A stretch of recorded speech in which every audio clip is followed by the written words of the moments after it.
Hello, hello, and good morning. Welcome back to another episode of Sit Down, Stand Up. I can't nail that. I don't know. It's no matter how I do it, it doesn't make it sound the way it's supposed to. It just sounds like it's juxtaposition, but it's not. It's clever because I'm sitting down doing stand up. But here's the thing, really. I'm not really doing stand up. I'm just sitting down. So that also doesn't help. But you know what? Before we dive in, I do know vaguely where we left off last time, but I was doing my laundry. Yes, I do my laundry. I'm a Renaissance man. If you couldn't tell by my robe and my nifty, muddy mug of marketing, I am indeed a Renaissance man. I do all the things, and one of the many things that I do is my laundry. And we've got one of those newer washer and dryers, the ones that kind of sing at you. They chirp all the time. They make little noises, and they play music anytime you do anything with them. I got mine set up so it plays like a little rock anthem. So it's like every time you make an adjustment, like, want more dryness. And that's the crazy thing. So I went to to use the dryer. And I've done this many times. This never struck me.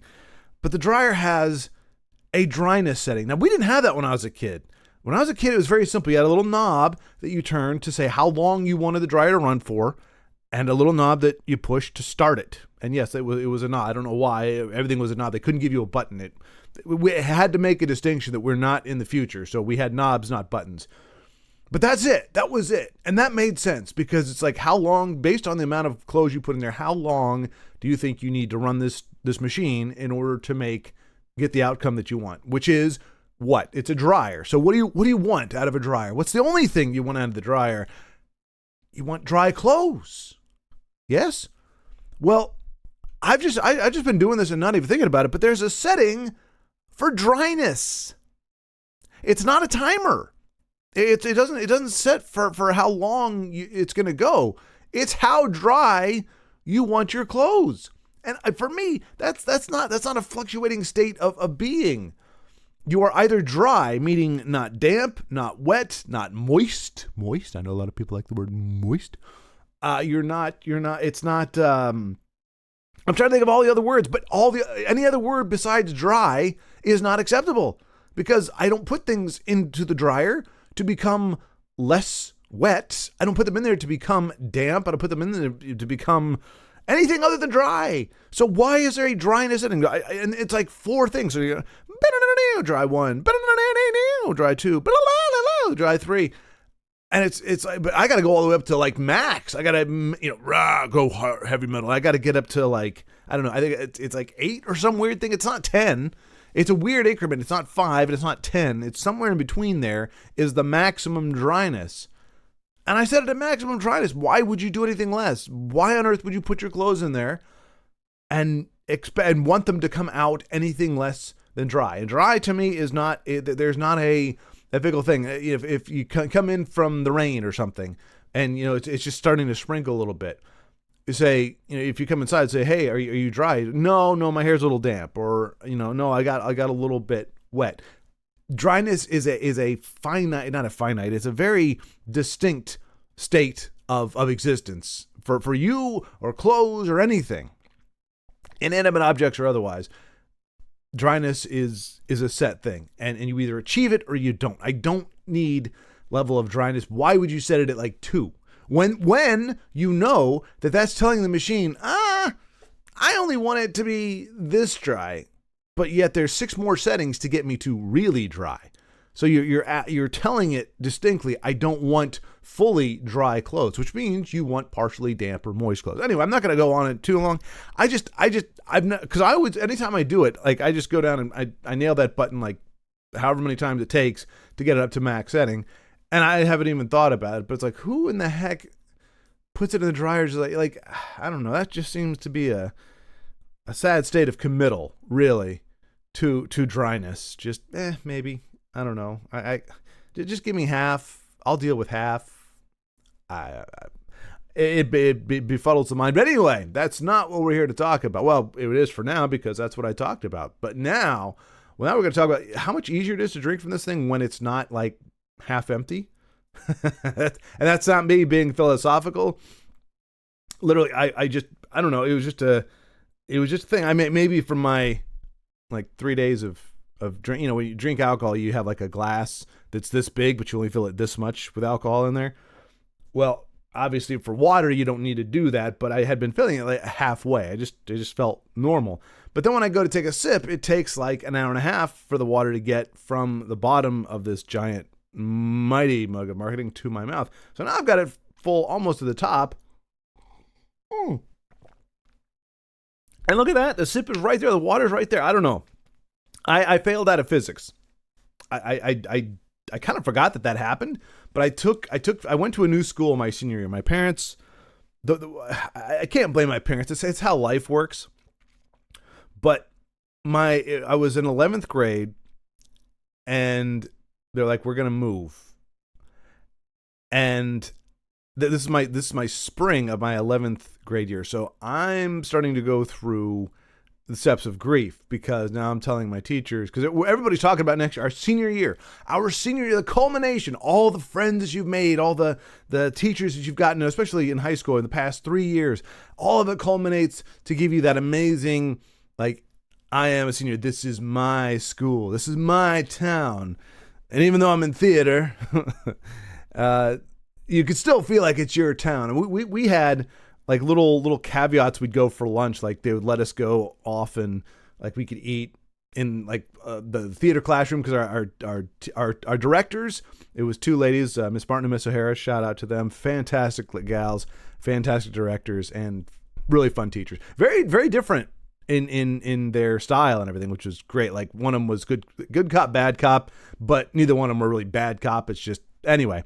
So they taught theater and drama, but then they call it drama, and also I think it was also speech and drama. I think it's what it was actually called. So it was more like drama light. It was there for like you had anybody could take that elective. It's just there get you comfortable being up in front of people, reciting lines, that kind of thing. But then you could go into speech and drama 2, get really hardcore, and I think there was even a 3. Anyway, bottom line is senior year, everything is supposed to go your way. You know, you are cream of the crop, you are top dog, and anybody else just has to kind of, you know, bow to you there. But we decide at fate, I should say, they didn't decide. My parents didn't look at the situation and say, you know, our son's about to go into a senior year in high school. Let's yank him. Let's yank him out of that class. Yeah, they didn't do that. So, well, they didn't think that, but they did do that. Sorry, folks, this is like 5:15 in the morning, so legit early, and it's fine. It's fine. I just, it takes a minute or two. I probably should give myself a few minutes to wake up, but I don't care. Like I said, hardcore. Bottom line is we moved my senior year, or the summer going into my senior year. So I had like 2 months to make new friends wherever it is I was going to be going to school. Now, luckily, I'm very adaptable. I change, but here's a crazy thing. I had friends. I had 2 different friends who offered to let me stay with them, because obviously, at least initially, the thought wasn't that my parents were being cruel. They were just doing this because this is how life needed to work. And but it's like it's too far of a commute, because we were moving from Northern Virginia to Spotsylvania. It's like a 45-minute drive, straight shot down the highway to get from the old house to the new house. And so it just, and even though I was driving at the time, that was just going to be too far to drive to go to school every day. And so it was like, you're going to have to go to this new school. But I had 2 different friends whose parents offered to let me stay like in a guest room or something, so that I could still go, I could finish out my year. That's how much these other parents, again, I'm making my parents sound bad, but my mom, I know you watch this, so I love you. Like, but that's not the thing. I'm just saying, like, there were people that really wanted me to stick around, or were wanted me to be able to finish out my schooling in, at the school that I went to for this many years. And I mentioned this before, but my directors, like Miss Martin and Miss O'Hara, they were a little tweaked, because at a certain point, they start factoring in, like when they know they've got certain actors to work with, they'll start choosing plays based on who they want to cast. So you can still, I mean, not every role is cast in stone, but it is kind of a Hollywood system where it's like they know how, they know you're dependable. They know you'll come in. They know you're professional. You learn your lines. You memorize your blocking. You're not making trouble. Like, these are all things that aren't just, you'd think they were industry standard. And by industry standard, of course, I'm talking about school. But they're not. They're not even industry standard. SAG, Screen Actors Guild, they're big. The thing that they hang their coat on, the reason why they can charge actors, I don't remember how much of a percentage they yank out, and you got your fees that they hit you with, and they can tell the production, because I've been both. I never was part of the guild, but I did get the vouchers for, like, it's. So SAG says, hey, this production, you need to have 50 people that are, I think it was Homeland. You need to have 50 people that are union on this project, or actors, whatever. And if they don't have enough people, they just give out SAG vouchers to people who, or not, I mean, not SAG vouchers, they're union vouchers to, they kind of do like a lottery, just randomly they'll give it out. So I was SAG eligible from that. I actually had 4 or 5 vouchers, and that's one of the qualifications. It's like this nasty catch-22 with the guild, where you have to, in order to become a member of SAG, you have to have vouchers for it, but you can't get the vouchers unless you're part of the union. So it's really got to be some convoluted, crazy way to get there. You've got to somehow get your hands on a voucher, even though you're not in the union yet. So. And so it's like this big deal to get in, but then when you get in, it's like, I don't know, I think now it's like 5,000, maybe it's 6 or 7. I don't know if it's gone up or not, but it was a huge chunk of change. You just pay out at the beginning just to be a part of the union. It's not like a union where, like a typical union where it's like you get employed and then they take a percentage out of your paycheck, but you have to pay to be a part of it. As far as I know, I've never worked for a place with a union. That's what I heard. But bottom line is there's a percentage taken out, and a nice chunk of it, and you pay them a fee up front just to be a part of it. And you don't get all the benefits like insurance, health insurance, all that kind of stuff. You only get that if you cross a certain threshold. So like if I were to pay, you say, okay, well, that's not too bad. You pay a lot of money for health insurance anyway. You pay your $5,000, you're a member. Now you're locked in. Now you got the good health insurance. And all that. No. You have to bring in a certain amount of money for them before you get it. So all of this. And then on the producer side, it's like everybody has to have, it's not just a meal, right? It's not just you have to feed them, which, yeah, of course, like you have to be some people do it like just because they're broke and they're not thinking. But if you've ever done any work on a set, you need to keep people's energy up. If people's energy flags, if their enthusiasm flags, they're going to be dragging their feet. You're going to be doing multiple takes. It's going to take longer to set up. Like, you want to make sure everybody is functioning at optimal efficiency. So it is a fool and a twit who does not feed their cast and crew, especially their cast, or make sure that they're fed. And now I know some people, like, really, if you've got no budget whatsoever, just like, but you let people know up front, but then you also don't do a SAG production. I don't know why my producer said it was important. We really wanted to have SAG. I think it was really the acting pool, because I knew people who could act, but when you're casting, you realize you're casting, like, I have 5 roles. Here's how they were written. You go, okay, that does reasonably limits the age, general appearance, various things. And I didn't really care. I had certain, like, in my mind, I had vague images of who the characters would be, but I didn't really have a definitive look. And so I was flexible. It was more like who embodies the role the most, because I didn't write these characters with a particular look in mind. But with that said, they're in their young, in their early to mid 20s. Like, we can't have people my age walking around doing it, because it just wouldn't look right for what the subject material was, or subject matter. There we go. What the subject matter was. So I made casting calls based on performance. That said, I ended up getting almost the exact opposite of even the vague notion that I had in my mind of who it was. And even then, like the people that I got to work with were great. They were phenomenal. Various levels of phenomenability, to be fair, but they were the best. I can tell you this: they were the best of who I got to, of all the people I got to see. But it wasn't that many. We had to go, and this is all building my point. The one thing out of all this rigmarole, and as I said, it's not just hot meal. You had to give it to be a hot meal, so you couldn't give them sandwiches. Sandwiches are no good. And look, unions to me are there. They are the look. I know this isn't funny. I'm just talking because that's what I want to do right now, and it's my show. Dang it. The thing that. What is the thing? The thing that's very frustrating. I took time to apologize. Now I threw myself off. I'll never apologize again. Why? The thing. The people. Oh, right. Unions exist because people abuse other people, right? People in power can be abusive of their power, allegedly. Well, no, I shouldn't say allegedly. We know for a fact. I've worked under directors who were they didn't care about, like, because usually if you go late, if it's an official day is 10 hours, whether you're a grip, whether you're an actor, whoever it is, it's a 10-hour day. If it goes over 10 hours, the expense, the overtime is ridiculous. I mean, it's great if you are an actor or even as an extra.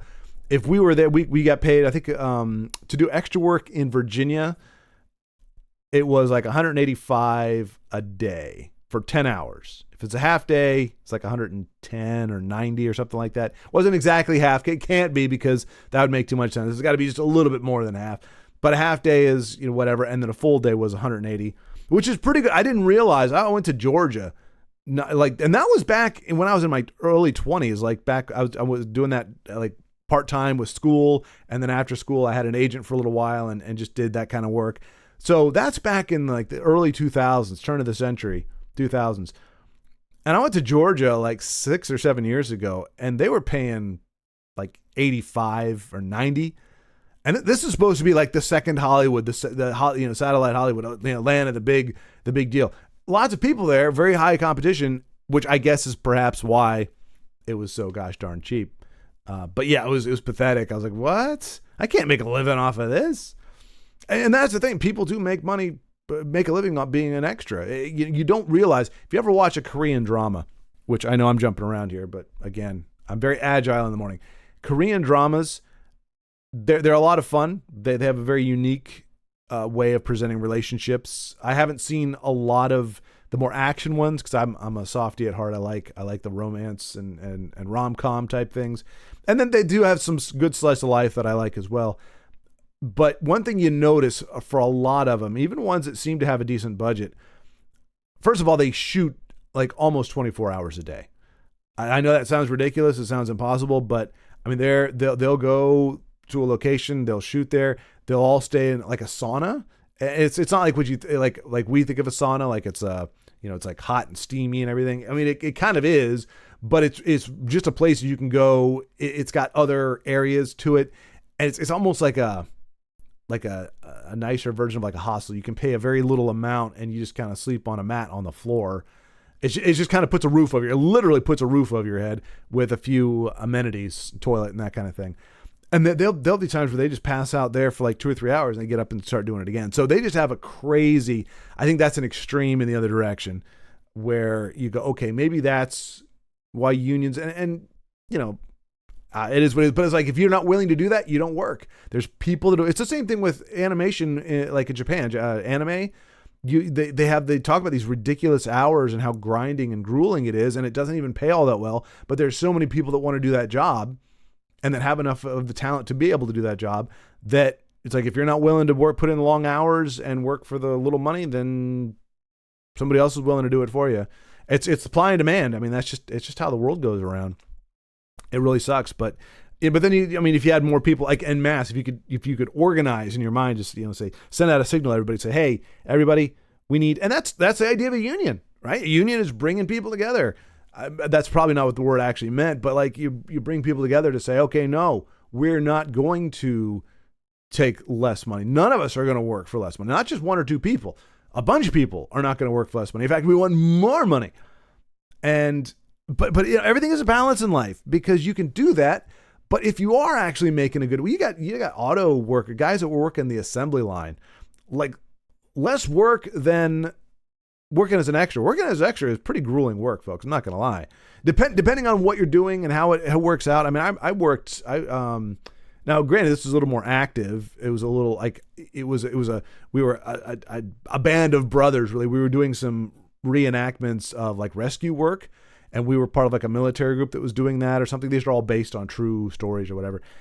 And they actually had a partially flooded set with like fake rooftops and everything. And they had wind machines, and they had like stuff to make, rain, all like crazy effects, lightning, all amazing stuff. But we worked pretty much until like 4 or 5 in the morning. And we started like call time, I think, was 10 a.m. And so we spent from 10 a.m. to, I think it was like 4, doing nothing. Like you just sat there, read a book. If you didn't bring something to read or something to do, you couldn't leave the location because you never knew. Like, despite the fact this is supposed to be a very polished, very, this has all been planned out and everything. To be fair, sometimes you never know. Sometimes you say, okay, we need to do this, but our lead actor is in the bathroom with, the runs or something. So let's see if we can get something else done. Hey, let's go ahead and grab that one scene. Don't we have a scene with a bunch of the guys just kind of gathering around? Let's go ahead and move that. It was supposed to be in a couple hours. Let's go ahead and do that now. And hopefully by the time, like there does need to be a lot of flexibility, because you're trying to maximize the day, because you paid everybody, you paid your actors, you paid everybody there, you pay them for the day. So that money's already spent. So as long as you don't go into overtime, you don't have to spend any more money, but you need to maximize that time, because they're not getting paid by the scene or by anything. It's literally, we have to pay you X amount to be here, whether you're doing something or not. And so they'll pay you, and so you can't leave is my point, because you never know, they might need you. And it's one of those things, okay, but like letting somebody go grab whatever, but they need you there, and you don't want to have to hold up the show just because somebody, one of the background talent is what they call it. It's a euphemism for an extra, because extra makes it sound like you're not really necessary. But getting back to my point about K-dramas, crazy work, but you can tell sometimes when they shot, and a lot of the locations, and I know this just from doing it myself, you shoot from certain locations, you can only get them at like 1 or 2 in the morning, because you got to wait till they're closed. They can't stop business to let you do. So we even had where we shot one of my deals. It was an actual shoe store, like a boutique shoe store, and so we had to wait till they closed at like, I think they closed at 6. So we got in there at 7, and we had from 7 at night until, I think it was until they opened the next morning, or within an hour or two, because I remember we were getting out there as they were kind of starting to set up shop. So yeah, so a lot of times you especially if you can only find a location that is a real one, and you can't like build a set or anything. That was one of my considerations. Not feasible to pull it off right.